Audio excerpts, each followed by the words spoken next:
पाते हैं तो हम अपने आप को बंधा हुआ मान लेते हैं। यही अज्ञानता है। इसी को तो संत जन माया कहते हैं। जो है नहीं फिर भी दिखता है। मैं अरु मोर तोरते माया, जय बस कीन्ही जीव निकाया। जो है नहीं फिर भी दिखता है। आपने कभी जादू देखा होगा? पहले गांव गांव में जादू आता था। जादू वाला क्या करता था? कपड़ा डाला, कपड़े के नीचे से कबूतर निकाल दिया, रस्सी डाली, रस्सी का सांप बना दिया। एक जादूगर तो आया और उसने कपड़े रखे और कपड़ा हटाया तो ढेर सारे पैसे आ गए, गड्डी पर गड्डी, बढ़िया नए नए नोटों की गड्डी। और जब जादू का खेल खत्म हुआ, उसने कटोरा उठाया, सबसे 2-2 रुपया मांगा। हमने कहा क्यों भाई, आपने तो गड्डियां प्रकट कर ली अपनी जादू से, फिर भीख क्यों मांगते हो? आप तो गड्डियां बना लेते हो, पैसे बना लेते हो, फिर भीख क्यों मांगते हो? बोले महाराज जी वो गड्डियां दिखती हुई भी सत्य नहीं है, वो होते हुए भी नहीं है। सच्चाई तो यही है कि मैं 2-2 रुपए मांगने वाला भिखारी हूँ। ये तो मेरी हाथ की सफाई है, ये तो मेरी कला है। मैं जो दिखाता हूँ वो रियल नहीं होता। सामने वाला उसे असली समझ लेता है, लेकिन वो असली जादूगर यदि अपने जादू से सब कर लेता तो अपनी किस्मत भी बदल लेता। क्या बदल पाता है? ईश्वर से बड़ा जादूगर कोई नहीं है। सबसे बड़ा जादूगर वो बैठा है। उसकी जादू के सामने ना सारी जादू फीकी है। वो तो ऐसी जादू चलाता है कि जो है ही नहीं वो समझ में आने लगता है ये मेरा है। ये जादू ईश्वर का। उस जादू से हम रूबरू नहीं हो पाते, समझ नहीं पाते उस जादू को। कपिल मुनि के ज्ञान को जम्मा देवहूति ने सुना। माँ सिद्धा नाम की नदी बनकर बह गई। कपिल मुनि ने आचमन किया, सीधे गंगा सागर चले गए। बोलिए कपिल देव भगवान की। कपिल देव जी वहां से परम धाम को गए हैं। इन्हीं के वंश में मनु जी की तीसरी बेटी का नाम था प्रसूति। प्रसूति के बेटी हुई सती। सती का विवाह दक्ष प्रजापति से भगवान शिव से हुआ। ये दक्ष की बेटी माँ सती का विवाह भगवान शिव से हुआ। ये दक्ष की पुत्री है। एक बार क्या हुआ, दक्ष प्रजापति को प्रजापतियों का मुखिया बना दिया गया। एक दिन वो सभा में बैठे थे, उनके स्वागत में सब लोगों ने खड़े होकर सम्मान किया, पर सब शिव जी, ब्रह्मा जी और विष्णु जी खड़े नहीं हुए। भरी सभा में दक्ष ने अपने ससुर को गालियां देनी शुरू कर दी। क्यों रे सभासदो, इसे बुला लिया, इसे उठने का ज्ञान नहीं, बैठने का ज्ञान नहीं, खाने पीने का ज्ञान नहीं। सभासद बोले प्रभु किसकी बात कर रहे हो? दक्ष ने इशारा किया, ये बैठा है शंकर, इसे ज्ञान नहीं है कि किसके आने पर उठना चाहिए। मैं आया और ये चुपचाप बैठा है, अरे मेरा सम्मान नहीं करता। भरी सभा में दक्ष प्रजापति ने भगवान शिव को गालियां दी। ये तक कह दिया कि वो तो ब्रह्मा के कहने से मैंने अपनी बेटी का विवाह इससे कर दिया, ये मेरी बेटी के योग्य नहीं था। इतना अपमान किया भरी सभा में, पर शंकर जी चुपचाप रहे, कुछ बोले नहीं। कर्पूर गौरम, वो करुणा के अवतार हैं, करुणा अवतारम। वो कैसे बोलते? याद रखना भक्तों, भरी सभा में दक्ष ने गाली दी पर भगवान शिव कुछ बोले नहीं। चाहते तो अपनी भ्रकुटी मात्र से दक्ष का सर्वनाश कर देते। तीसरी आंख खुल जाए तो शिव जी की तीसरी आंख से पूरी पृथ्वी जल कर भस्म हो सकती है। ऐसे भगवान शिव दक्ष के अपमान को सहन कर रहे हैं। क्यों? क्योंकि शिव जी को पता है कि दुष्ट अपनी दुष्टता नहीं छोड़ता, तो सज्जन को अपनी सज्जनता कभी नहीं छोड़नी चाहिए। याद रखना भक्तों, भगवान शिव करुणा के अवतार हैं।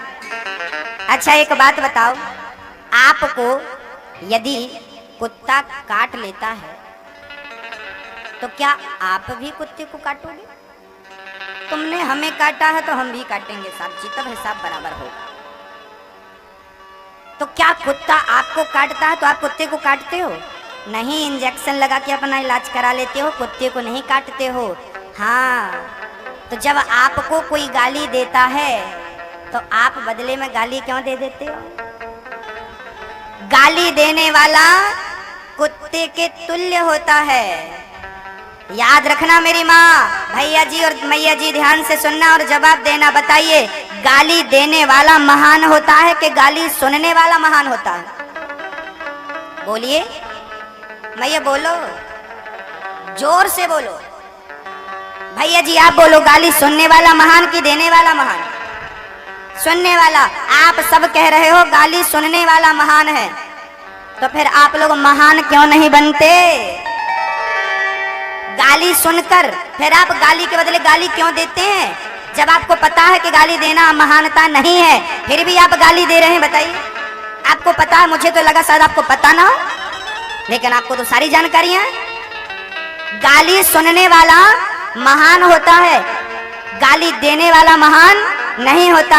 इसलिए गाली देकर के नहीं, गाली सुनकर के महान बनिए, महान बनिए, तुच्छ मत बनिए। गाली देने वाला तुच्छ प्राणी होता है। अरे गाली के बदले गाली नहीं होना चाहिए। बताइए, गाली के बदले गाली होना चाहिए? आपने हमें गाली दी, हम भी आपको गाली दे दें, तो बताइए आप में और हम में अंतर ही क्या रह जाएगा? फिर तो कुत्ते ने हमें काटा तो हम भी कुत्ते को काटे, हिसाब बराबर। भैया जी, मैया जी, आजकल घरों में एक आदमी करता है भौं, तो सामने वाला 2 बार करता भौं भौं। सास ने बोला भौं, बहू ने भौं भौं। सास ने एक गाली दी, बहू ने डबल दे दी। कहते हैं हम लोग महान लोग हैं, गाली सुनते हैं।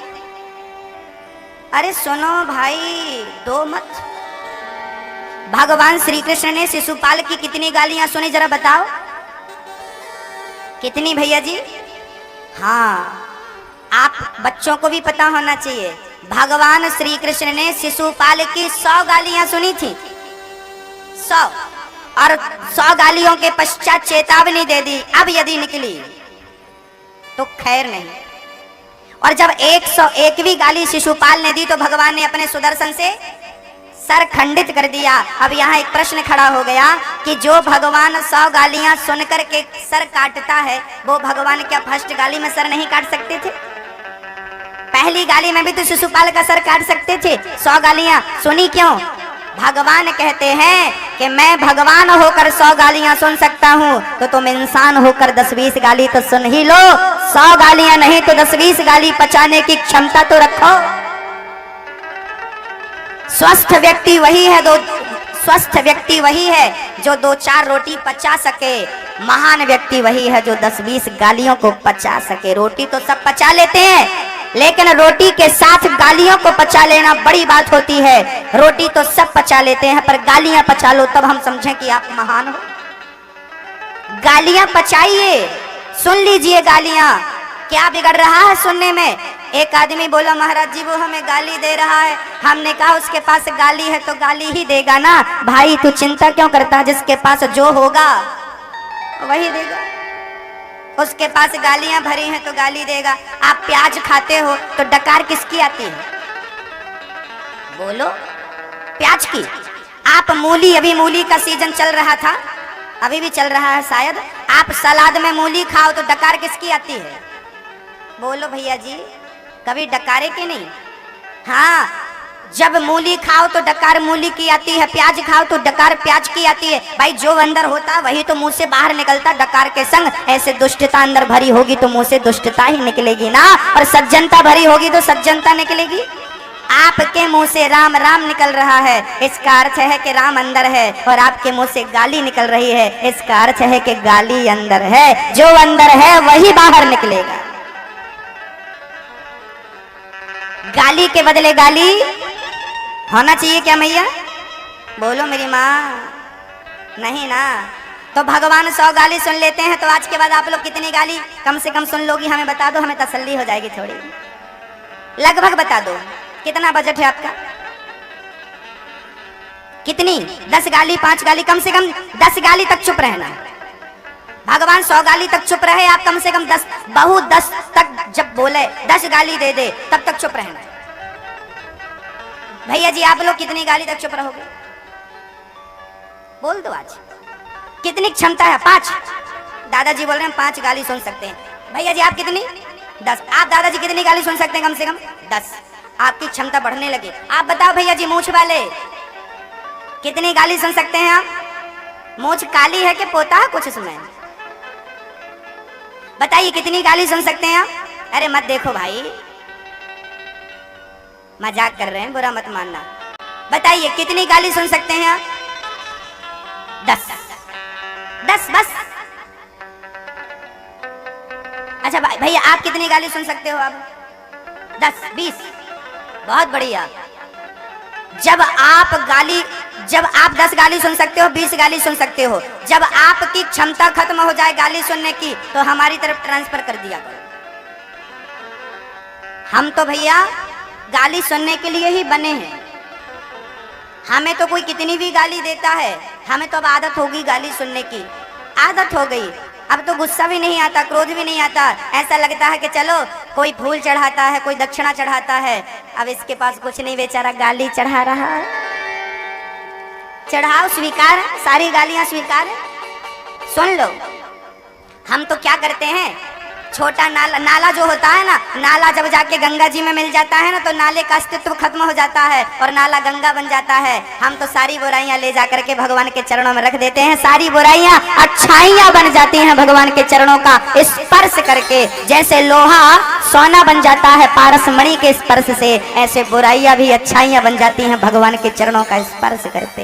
हम तो सारी बुराइयां लेते हैं और लास्ट दिन आपसे बुराइयों का दान मांगते हो, ले जाकर भगवान के चरणों में चढ़ा देते हैं और आपको उस बुराई के बदले अच्छाई परमात्मा से कह देते हैं दे दो, भगवान दे देते हैं। बुराइयों का दान किया करो, गाली के बदले गाली नहीं, झगड़े के बदले झगड़ा नहीं, डंडे के बदले डंडा नहीं। ये दुष्टों की आदतें हैं, सज्जन की नहीं, मनुष्यता ये नहीं सिखाती। एक सज्जन जी रहते थे यहीं अंबा में। एक दिन क्या हुआ कि बाजू वाले भाई ने झाड़ू लगा के दूसरे के घर में फेंक दिया। घर वाले ने दरवाजा खोलकर देखा, राम राम, अभी आंगन में झाड़ू लगाई और पड़ोसी ने पूरा कचरा मेरे घर में फेंक दिया।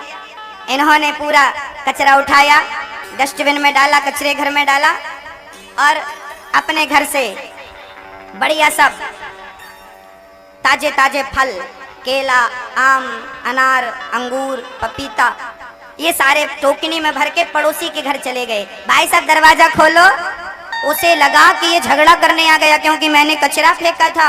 उसने डरते डरते दरवाजा खोला, इन्होंने फलों से भरी टोकनी पकड़ा दी, भाई साहब ये फल खाना और अपने बच्चों को खिलाना, बहुत मीठे हैं, आप भी खाना।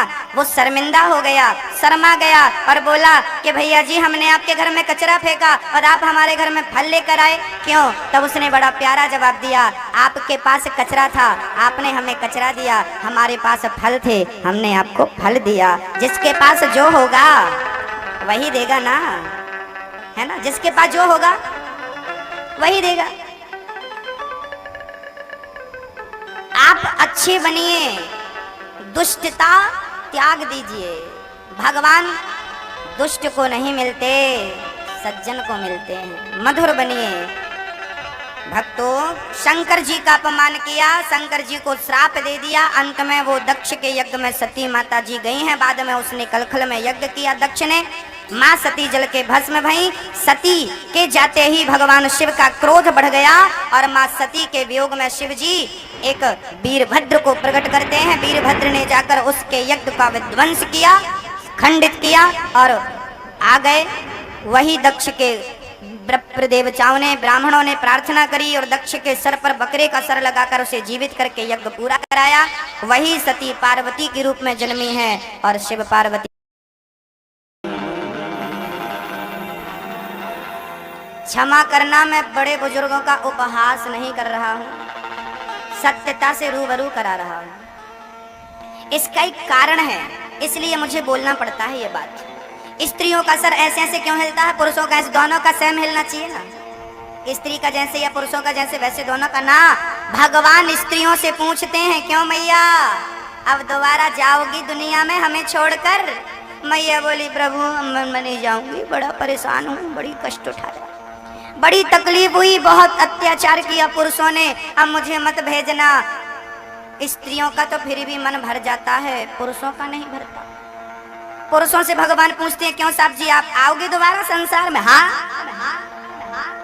एक शादी करी अभी 3-4 माह की, आ बेटा आज।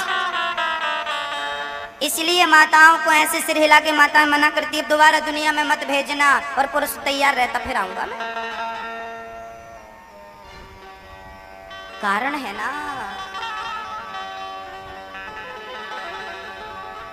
जीवन के अच्छे काम अभी से शुरू कर दो, बुढ़ापे का इंतजार मत करना। जैसा कि आप सभी को पता है कि ये भागवत की कथा समस्त ग्रामवासी अम्बा वालों की ओर से हो रही है।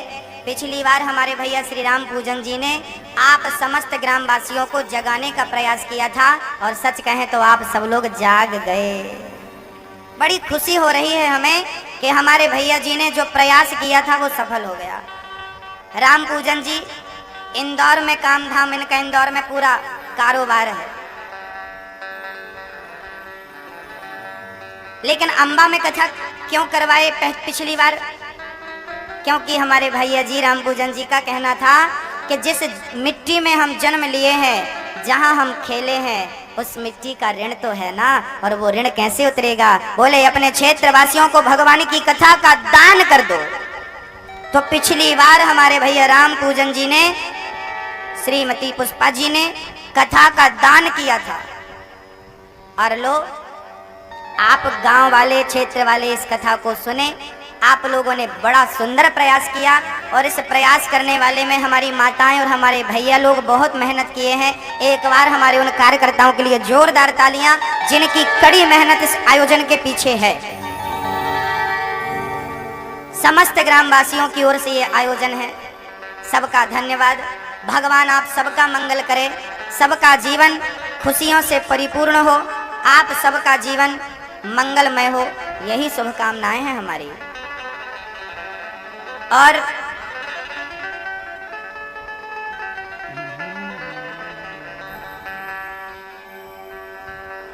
इस आयोजन में आप लोगों ने ये व्यवस्थाएं जो बांट ली हैं, ये बहुत अच्छा किया है। हमारे टेंट वाले भैया ने तो पूरा टेंट भगवान को समर्पित कर दिया है कि हमारी तरफ से टेंट की सेवा रहेगी। एक बार तालियां जोरदार बजाइए, इनका सबसे बड़ा सहयोग है भैया, टेंट वाले भैया जी का। ये मंच का पूरा डेकोरेशन सजाने का काम हमारे भैया श्री संजय भैया का है। एक बार जोरदार तालियां हमारे भैया संजय भैया जी के लिए। इन्होंने कम मेहनत नहीं करी, बहुत मेहनत करी है। और आज सुबह तो हमारी मैया जी मिलने आई, 3 मैया जी आई, और उन्होंने कहा कि गुरुजी वो 3 मैया बहुत वृद्ध हैं और ये मैया जी घर घर में जाकर के लोगों को कहा है कि कथा में चलना है, कलश उठाना है, भागवत जी का प्रचार किया है। और इस कथा से जो बन पड़ा है उन्होंने सहयोग भी किया है। आपके सहयोग से देखिए कितना बढ़िया काम हो गया। आनंदमय कार्य है ये, सराहनीय कार्य है। जितनी प्रशंसा हम करें सब कम है। जैसा कि आपको पता है कि अपनी एक संस्था है श्री गौ गौरी गोपाल सेवा संस्था, जिसके द्वारा हम बेटियों का विवाह करते हैं। साल में करीब 100 बेटियों का हम विवाह करते हैं आप लोगों के सहयोग से और ईश्वर की कृपा से। हमसे जो बन पड़ता है करने की कोशिश करते हैं। बेटियों का विवाह, जो बेटियां असमर्थ हैं, जिनके माता पिता बेटियों के विवाह करने में सामर्थ्य नहीं रखते, मजदूरी करके बेटियों को कैसे विवाह करेंगे, ऐसी बेटियों का हम और आप थोड़ा थोड़ा सहयोग कर देते हैं तो बेटियों का विवाह संपन्न हो जाता है। वृद्धों की सेवा, वृद्धों के लिए एक आश्रम बन रहा है। जिस आश्रम में वृद्धों की सेवा होगी, उनके रहने की, उनके भोजन प्रसादी की जिंदगी भर की व्यवस्थाएं होंगी, वस्त्र से लेकर के सारी व्यवस्थाएं उनकी होंगी। आप सभी से निवेदन है कि यदि आप इन बेटियों के विवाह में, वृद्ध माता पिता के वृद्धाश्रम के लिए यदि आप से जो बन पड़े, बेटियों के विवाह में और वृद्धों की सेवा, उनके बच्चे बनकर यदि हम कर सकें, हमसे बन पड़े तो हमको जरूर करना चाहिए। क्योंकि आपके थोड़े सहयोग से किसी बेटी का घर बस जाएगा और किसी वृद्ध को सहारा मिल जाएगा, उसे आश्रय मिल जाएगा। दूसरों को सहारा देना कितनी बड़ी बात है। कन्यादान से बड़ा कोई दान नहीं होता। एक बाल्टी पानी में से 1 गिलास पानी निकाल लो तो बाल्टी खाली नहीं होती, बल्कि 1 गिलास पानी से किसी प्यासे की प्यास बुझ जाती है। ऐसे आप थोड़ा सा दान करोगे तो कम नहीं हो जाएगा। आपके दान से किसी बेटी का घर बस जाएगा, वो आपको आशीर्वाद देगी और उसके आशीर्वाद से आपकी बेटी सदा सुखी और सलामत रहेगी। ईश्वर ने हमें सेवा करने के योग्य बनाया है, करना चाहिए। दान करे धन ना घटे। नदियां खुद के लिए नहीं बहती, हमारे और आपके लिए बहती हैं। वृक्ष अपने लिए फल नहीं देते, हमारे और आपके लिए फल देते हैं। यदि नदी परोपकारी हो सकती है, वृक्ष परोपकारी हो सकते हैं, तो हम मनुष्य परोपकारी क्यों नहीं हो सकते भक्तों? आइए थोड़ा सा सहयोग बेटियों के लिए करते हैं।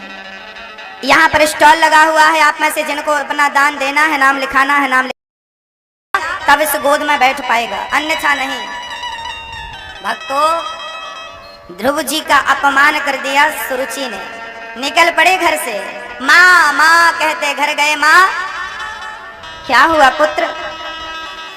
माँ ने हृदय से लगा लिया। सुनीति ने, क्या हुआ? मेरी सौतेली माँ ने मेरा अपमान कर दिया। माँ कह दिया कि तू अभागिन का बेटा है। क्या तू अभागिन है माँ? सुनीति कहती है पुत्र मैं अभागिन ही तो हूँ। अरे भाग्यवान होती तो तुझे तेरे पिता की गोद में ना बैठा देती। मैं अभागिन ही तो हूँ जो एक पुत्र को उसका पिता ना दे सकी। जाकर तू तपस्या कर। जा। एक छोटे से बच्चे को माँ तपस्या के लिए प्रेरित कर रही है। कितने प्रबल संस्कार दिए हैं अपने बच्चे को, कितने बढ़िया संस्कार दिए हैं भक्तों। सुनीति ने अपने बच्चे को माला पकड़ा दिया। आजकल की मम्मियां, आजकल की माँ बच्चे को चाकू पकड़ाती है, चल बेटा केक काट, केक काट के हैप्पी बर्थडे टू यू मना। आज की माँ चाकू पकड़ाती है, तब की माँ माला पकड़ाया करती थी। इसलिए पहले ध्रुव और प्रहलाद जन्म लेते थे। आज माँ बाप पर अत्याचार करने वाला बेटा जन्म ले रहा है।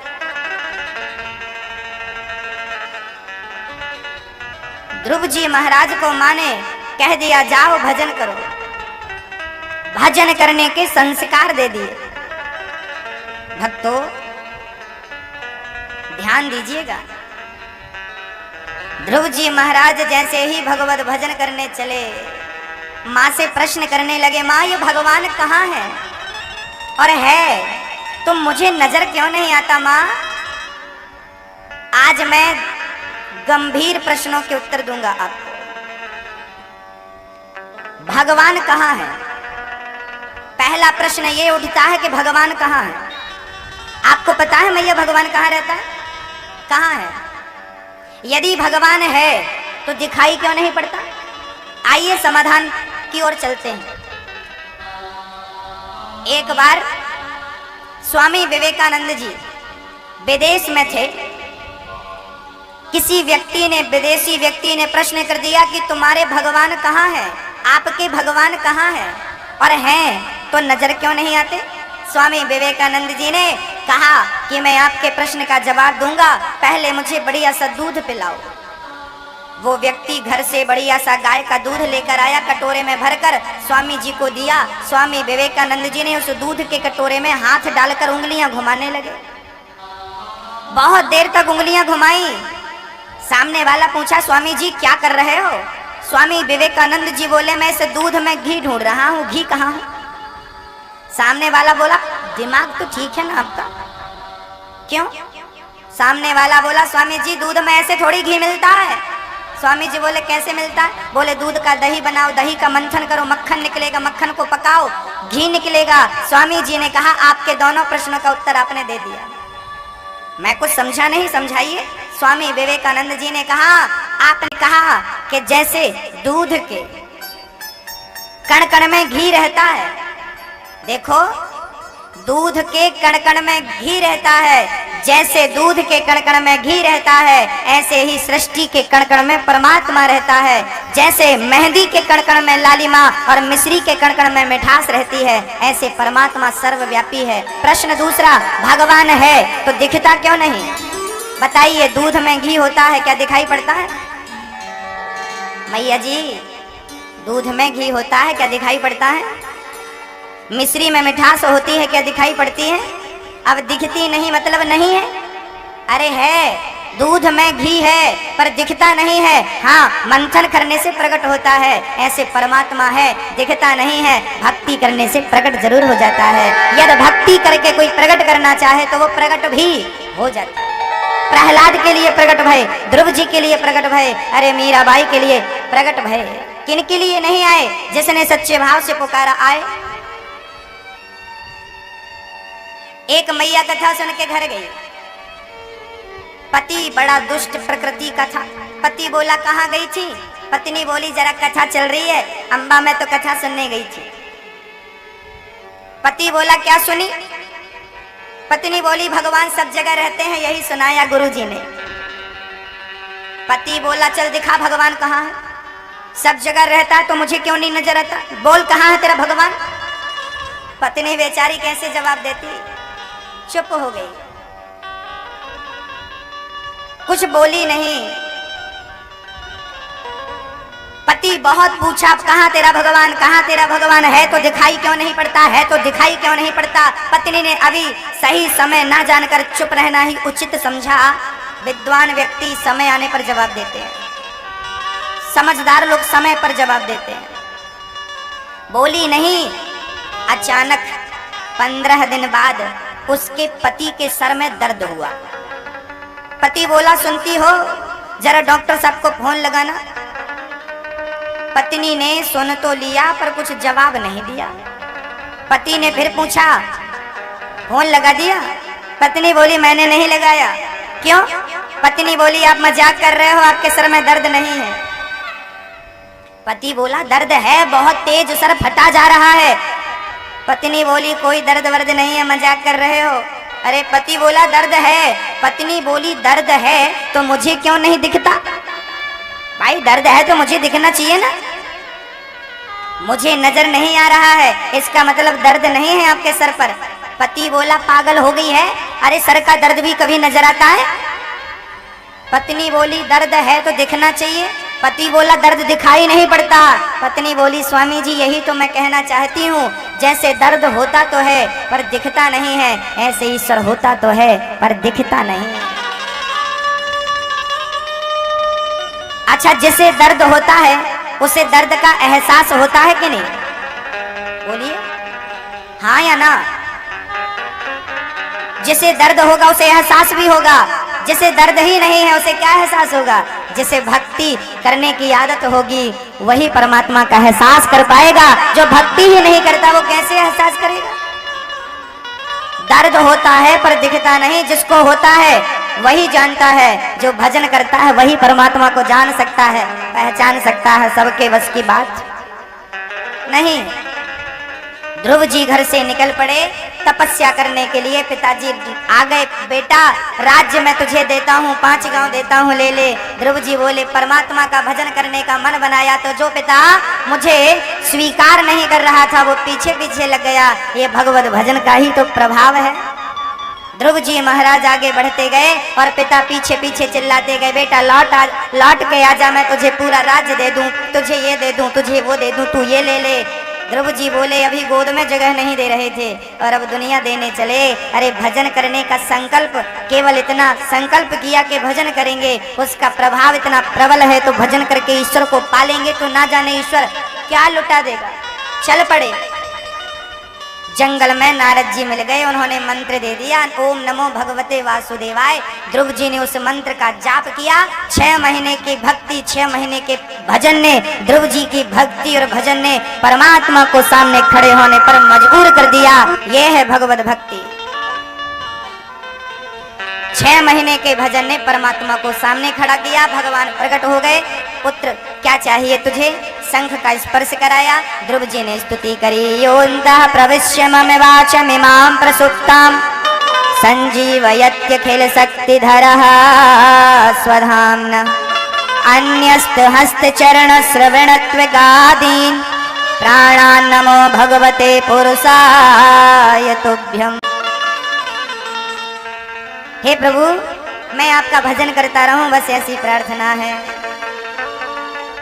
योऽन्तः मेरे हृदय में प्रवेश कर जाओ। योऽन्तः प्रविश्य मम वाचमिमां, मेरी वाणी आपका गुणगान गाने लगे, यही कृपा करो। ध्रुव जी से कहा पुत्र वरदान मांगो। भगवान से ध्रुव जी ने कहा माँ ने तपस्या करने का बोला था, वरदान क्या मांगना माँ ने नहीं बताया। भगवान ने 36,000 वर्षों का राज्य दिया और अंत में भगवान ने परम धाम में उन्हें निवास दिया। ध्रुव जी महाराज जब घर गए तो माँ ने उन्हें सम्मानित किया, राज्य स्वीकार किया। उनके भाइयों को यक्षों ने मारा, ध्रुव जी ने यक्षों को मारा। तब यक्ष के राजा कुबेर ने उन्हें आकर समझाया, भक्ति का दान दिया। मनु जी ने उन्हें ज्ञान दिया। मृत्यु के सर पर पैर रख के वो विमान पर चढ़ के भगवान के परम धाम को चले गए। अंत में बोलिए भक्त वत्सल भगवान की। छोटी सी उम्र में ध्रुव जी ने भगवान को प्राप्त कर लिया। यह है भगवत भक्ति का चमत्कार। इन्हीं के वंश में बड़े बड़े राजा हुए हैं भक्तों। ऐसे ऐसे राजा हुए हैं जिन्होंने पृथ्वी का दोहन तक किया है, भगवान पृथु जी। और इन्हीं के बाद प्राचीन बरही की बड़ी सुंदर सी चर्चा हुई है। मैं आपको ये चर्चा कल के सत्र में सुनाऊंगा। प्रियव्रतो भागवत आत्मा रामः कथम मुने। प्रियव्रत के बाद इन्हीं के वंश में इनके भाई का नाम हुआ है मनु जी, के दूसरे पुत्र का नाम हुआ है श्री उत्तानपाद की चर्चा आपने सुनी। अब प्रियव्रत की चर्चा सुनिए। प्रियव्रत के वंश में राजा भरत हुए हैं, जिन्होंने राजा रहुगण को ज्ञान दिया, जड़ भरत के नाम से ख्याति पाए हैं। चर्चा बड़ी अद्भुत है। एक पापी नारायण का नाम लेके मुक्ति पा जाता है, नाम है अजामिल। अजामिल की पावन चर्चा आपको श्रवण कराऊंगा। एक बार इंद्र से अपमान हो गया गुरु जी का, जिसके कारण उन्होंने अपमान के पश्चात प्रायश्चित किया और विश्वरूप को गुरु बनाया, विश्वरूप को मारा। उनके पिता ने त्वष्टा जी ने यज्ञ करके वृत्तासुर को प्रकट किया, वृत्तासुर को इंद्र ने मारा। और भगवान अनेक कल्पों में अवतार लेते हैं, कभी नरसिंह बनकर के खंबा चीर कर निकलते हैं। तो प्रहलाद के पुत्र विरोचन के पुत्र राजा बलि हुए। राजा बलि ने नाना प्रकार के यज्ञ किए। एक बार हाथी को बचाने भगवान ने हरि का अवतार लिया।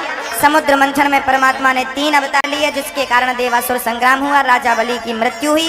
राजा बलि को शुक्राचार्य जी ने संजीवनी बूटी खिलाकर जीवन दान दिया। उन्होंने राजा इंद्र पर अपना आधिपत्य स्थापित किया। तब माँ अदिति ने पयोव्रत किया। 99 यज्ञ पूरे हो गए हैं राजा बलि के। नर्मदा के तट पर माँ अदिति ने व्रत किया है और वामन भगवान को प्रकट किया। बोलिए वामन भगवान की जय हो। वामन भगवान का जन्म हुआ। जन्म लेते ही वो वामन अंगुल के हो गए। भगवान वामन भिक्षा लेकर आए हैं, माँ को देते हैं। माँ मुझे ये भिक्षा मिली है, ये आप ले लो। माँ बोली बेटा मुझे ये भिक्षा नहीं, त्रैलोक्य की भिक्षा चाहिए। चल पड़े राजा बलि के दरवाजे में। आइए दर्शन करते हैं वामन भगवान का। बोलिए वामन भगवान की। बड़े प्रेम से दर्शन करेंगे। बोलिए वृंदावन बिहारी लाल की, वामन भगवान की। कुछ ही देर में आप वामन भगवान का दर्शन करेंगे और हमारे भागवत के मुख्य यजमान वामन भगवान का पूजन करेंगे। व्यवस्थाएं बनी रहे, इसलिए आप तक हमारे कार्यकर्ता पहुंच रहे हैं। जो भी वामन भगवान का पूजन करना चाहते हैं, उन्हें दक्षिणा देना चाहते हैं, हमारे कार्यकर्ता आप तक पहुंच रहे हैं। उन्हीं पात्रों में आप उनकी दक्षिणा डाल दीजिए। जय श्री कृष्णा, जय श्री राधे। बोलिए वामन भगवान की। वामन भगवान राजा बलि के यज्ञ में जैसे ही पहुंचे, अद्भुत स्वरूप, अद्भुत दर्शन। राजा बलि को लगा हमारे घर तो साक्षात सूर्य भगवान आ गए। जय हो प्रभु, जय हो, जय हो, जय हो। खड़े हो गए, बलि चरणों में गिर पड़े। प्रभु आपकी जय हो। क्या चाहिए आपको? मैं आपको कुछ देना चाहता हूँ। आप बड़े सुंदर हो, बड़े सुकुमार हो, बड़े सुंदर हो। बोलिए क्या चाहिए? वामन भगवान बोले कुछ नहीं चाहिए, हमें जाने दो, तपस्या करने जा रहे हैं। देना चाहते हो? 3 पग भूमि का दान कर दो। राजा बलि से दान मांगते हैं। राजा बलि दानी है। कहते हैं जो दान करता है उसके घर का भगवान उद्धार कर देते हैं, दुखों से मुक्त कर देते हैं, इसलिए दान जरूरी है।